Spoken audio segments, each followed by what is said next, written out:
OBC Odisha सुरक्षा मंच नामर आज कार्यक्रमटा थिला आमे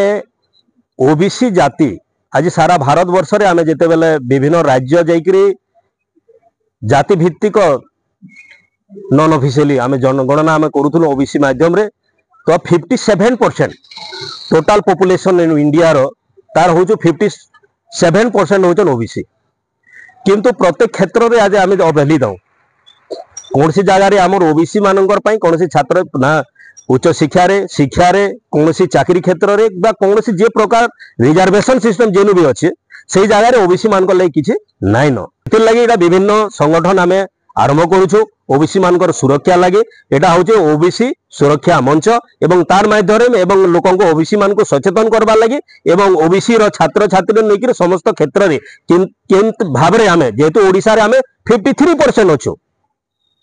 ओडिशा रे आमे ओबीसी संख्या 53% से हिसाब आमर समस्त अधिकार हमको हासिल करबा लागि आमर अधिकार हमें पाइबा लागि आज आंदोलन एवं सजाग एवं सचेतन कार्यक्रम आमे करूछु।